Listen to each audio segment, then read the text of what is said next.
Hi, it's Vandana on the other side. Welcomes you all to her channel Learning English. And till date, you have learned about the four parts of the speech. Today, I will deal with another part of the speech, that is the preposition. Prepositions that you have been learning in your junior classes also, and it's very important part of the language. And now, what is a preposition? A preposition is a word that is placed before a noun and tell its connection with other parts of the sentence. Means a word which is connecting the noun with the other parts of the word. So you don't need to remember the definition of the preposition. You simply know ki what are the preposition, which types of prepositions are there, and how you are to use them. Like the book is on the table. Now on is a preposition, so it is connecting the book on the table. So what is the connection between the book and the table is that the book is lying on the table. So on is a preposition. Similarly, there is a list of other prepositions also, which I will name: at, of, to, off, from, with, on, upon, between, among, above, over, after, behind, below, under, for, against, by, across. So these are the certain list of the prepositions, and I will explain one by one how they will be used. First, I will start with the use of in and into. So I'll take in pairs. Few prepositions I'll take in pairs because they confuse us. So first is the in and into. Both of them means the same, andar, something which is inside position. But there is a difference in the use of these two prepositions. First is the in, inside, andar, like the cat is in the car.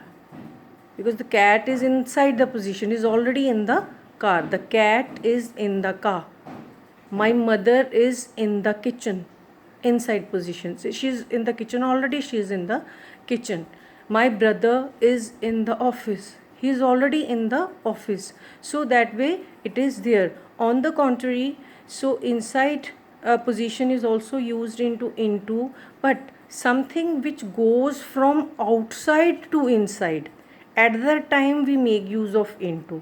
Like the frog jumped into the pond. The frog jumped into the pond. Here I will use into, not in, because the frog earlier was outside and then afterward it get into the that is the pond. So the frog jumped into the pond. Similarly, if you are to say somebody pour tea into the cup, because tea was outside and you want that it should be put into the cup, so you will speak pour tea into the cup. From outside to inside position it is there. So to make it more clearly, the fish is in water, it's already in water, so we will make use of in. The frog jumped into the water, so because it was previously outside, so it jumped into the water.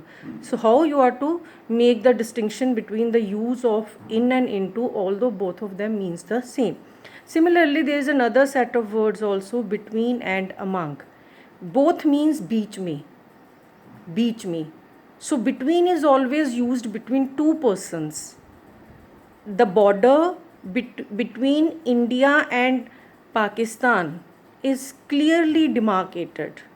The border between India and Pakistan is clearly demarcated. Now here we are talking of two countries, India and Pakistan, and their border. So we will make use of between. Similarly, the property is equally shared between two brothers. The property is equally shared between two brothers.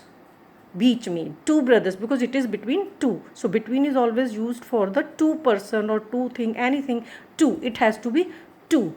Between is for two.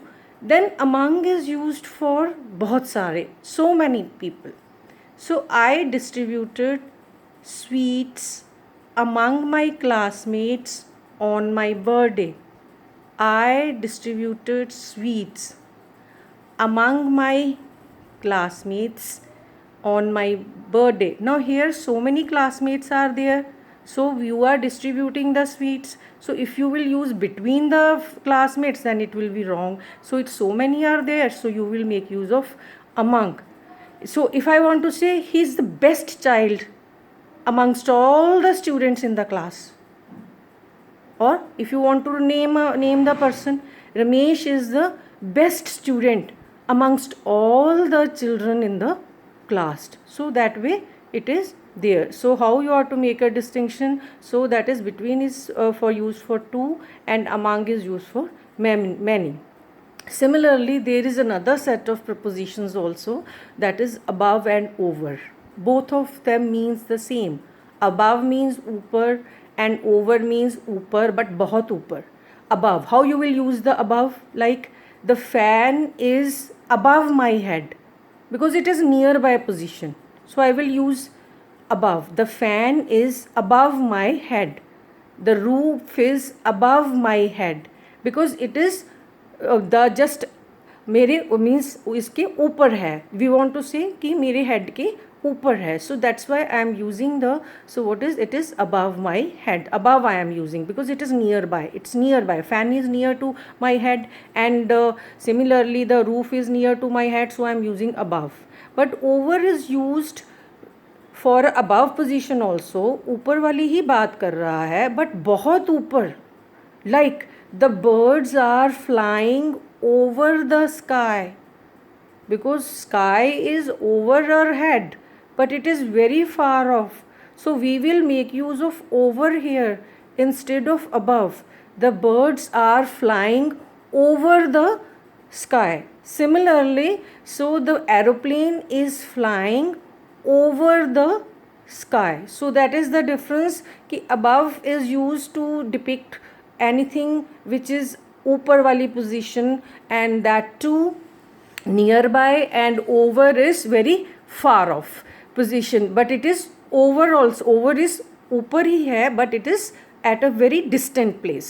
So it is, that is there. Above nearby, and over is for a distant place. On the other hand, there is another set of words also, on and upon. Both of them again depict ऊपर. Like on is, the book is on the table. The book is on the table. The kite is lying on the bench. So but upon is always used in a motion position. Like the cat pounced upon the rat, because it was in a motion and it felt on the rat with the motion. It's on position itself, but it felt with the motion. So we will say the cat pounced upon the rat. Similarly, the apple fell over the ground. So this way we are to make the distinction between on and upon. Similarly, after and behind, both of them mean same, पीछे. But behind is used when something which is hiding, you can't see it. Like the child is hiding behind the curtain, or a tree is behind our house. On the other hand, after depicts the position, so that the boy sitting after you is making a lot of noise. The boy sitting after you is making a lot of noise. Once again, behind is used to depict the things which are not visible, so something which are hidden. So at that time we make use of behind. So, and after is always used to depict the position. Like my car was after your car. So this way it is there. Similarly, there is another preposition that I will use singularly. So that is of. Ka and ki. He is the brother of my best friend. Of. Very simple, and everybody use it. Then is at. At is used to depict a small place or a particular time. Like, I live at Hoshiarpur, which is a small place, which is in Punjab. So in is used for a bigger, place, and to depict a small place, I live at Hoshiarpur. If I'll say I live in Hoshiarpur, it's wrong. I live at Hoshiarpur, which is in Punjab. I live at Pune, which is in Maharashtra. So this way it is there. Come to me sharp at 10. Come to me sharp at 10. Point of time. Point of time. So we are using the at.